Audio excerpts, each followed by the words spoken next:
আলহামদুলিল্লাহ, আজকে ট্রাস্টের একটি ধারাবাহিক একটি অনুষ্ঠান, প্রোগ্রামে আমরা উপস্থিত হয়েছি এবং বিশেষ করে আমরা আমাদের সাথে পেয়েছি চট্টগ্রাম এই মহানগরের অভিভাবক মাননীয় মেয়র ডক্টর শাহাদাত হোসেন সাহেবকে। আমরা সাথে পেয়েছি বিশিষ্ট রাজনীতিবিদ জনাব ইসরাফিল খসরু সাহেব চৌধুরী সাহেবকে এবং আমাদের ট্রাস্টের বিভিন্ন কর্মকর্তাবৃন্দ, সচিব মহোদয়, প্রতিষ্ঠাবৃন্দ এবং আপনারা যারা এসেছেন, আসসালামু আলাইকুম ওয়া রাহমাতুল্লাহি ওয়া বারাকাতুহু। আল্লাহ রাব্বুল আলামিনের দরবারে আপনাদের শুকরিয়া যে আমরা সবাই সুস্থ শরীরে আমরা আজকে এই অনুষ্ঠানে যোগ দিতে পেরেছি। আপনারা ট্রাস্ট সম্পর্কে জেনেছেন, আমি মূলত ক্লোজিং রিমার্কস গুলো করছি এখানে, যা আমাদের এবং ধন্যবাদ জ্ঞাপন করার জন্য দাঁড়িয়েছি। শুধু এটুকু বলছি যে প্রত্যেকটা কাজের একটা ফিলোসফি থাকতে হয়।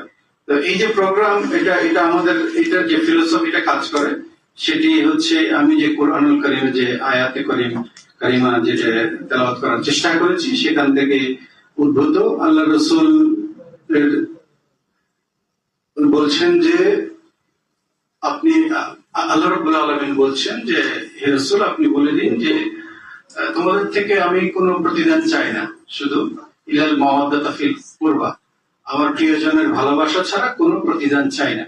এবং আমরা দেখেছি যে সুফিয়ায়ে কেরামগণ ঠিক এই আদর্শেই তারা তাদের যে জাগতিক যে কর্মপদ্ধতি গুলো তারা পরিচালনা করেছেন। তারা যখন কোনো সামাজিক যে খেদমত করেছেন সেটি কোনো প্রতিদান পাওয়ার আশা নিয়ে করেননি, কোন আনুগত্যের আশায়, কোন খেদমতের আশায়, কোন সহযোগিতার আশায় তারা এগুলো করেননি। তারা শুধুমাত্র আল্লাহ রাসূলের সন্তুষ্টির জন্য এই খেদমত গুলো করে গিয়েছেন নিঃস্বার্থ ভাবে এবং প্রতিদান লাভের আশা বেঁধে রেখে। আমরাও একইভাবে এই কাজগুলো আমরা করে যাই। আমরা এই যে ধরেন হয়তো একজন রোগীকে আমরা সাহায্য করছি, কিন্তু এর বিনিময়ে আমরা আপনার কোনো আনুগত্য, কোনো খেদমতের কোনো আশা আমরা করছি না। তো আমরা শুধু আপনার জীবনের একটি হয়তো একটি দুঃখজনক একটি পরিস্থিতি, সেই পরিস্থিতিকে সামলানোর জন্য, একটু পাশে দাঁড়ানোর জন্য একটু কাজ করছি। এটি যদি আল্লাহ রাব্বুল আলামিন কবুল করেন, এটাই আমাদের পাওনা।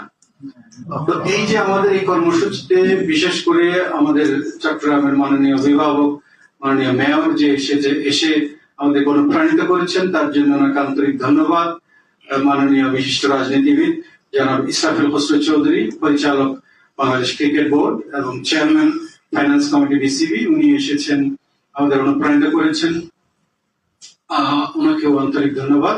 আমরা আশা করি আপনাদের এই যে গুরুত্বপূর্ণ যে বক্তব্য দিয়েছেন, যে গাইডলাইন দিয়েছেন, আমরা সেগুলোকে ধারণ করে আমরা আমাদের কর্মসূচিগুলো আমরা চালিয়ে যাওয়ার জন্য চেষ্টা করব। আপনাদের সবাইকে ধন্যবাদ। আসসালামু আলাইকুম ওয়া রাহমাতুল্লাহি ওয়া বারাকাতুহু।